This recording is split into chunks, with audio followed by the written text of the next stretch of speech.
So guys, again, welcome back sa ating pag-uusapan sa ating mga kwento or sa ating mga dapat paghahanda na pagdating ng Diyos. So guys, dito mababasa natin sa Matthew 24 verse 3. Basahin natin ito hanggang sa kung saan matatapos yung ating video na ito. Babasahin ko ito upang na maunawaan natin kung ano ba ang mga tinatawag na mga kahirapan at pag-uusig na darating. So, ito siya ay makikita nyo rin sa Marcos 13:3 verse 13 at saka sa Lucas 21 verse 7 to 19. Yung mga tinatawag nga mga kahirapan at pag-uusig na darating. Nasa bundok ng mga olibo si Jesus, samantalang siya ay nakaupo roon, palihim siyang tinanong ng kanyang mga alagad. Kailan po ba mangyayari ang mga bagay na ito? Ano po ang magiging palatandaan ng inyong huling pagpaparito at ng katapusan ng mundo? Yan ang tanong ng kanyang mga alagad. Sumagot si Jesus, mag-ingat kayo na huwag kayong maliligaw ninuman sapagkat maraming paririto sa aking pangalan at magsasabi ako ang Mesiyas.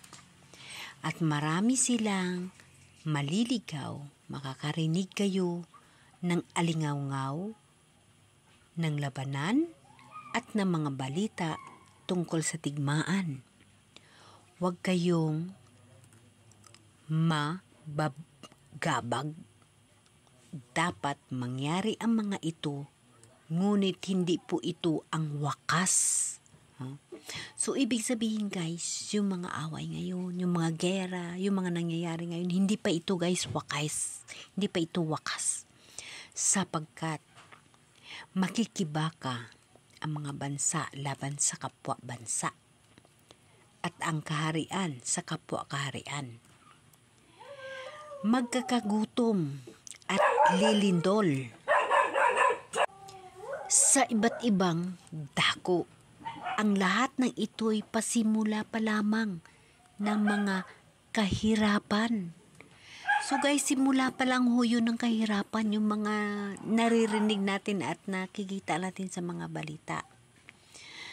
Sa mga panahong iyon, tatandaan nyo guys, marami hong magagalit dahil sa kanya. Sa mga panahong iyon, kakapupuutan kayo ng lahat dahil sa akin at isasakdal upang pahirapan at patayin. Maraming tatalikod sa kanilang panampalataya at mapupuot sa isa't isa. So dito pumapasok yung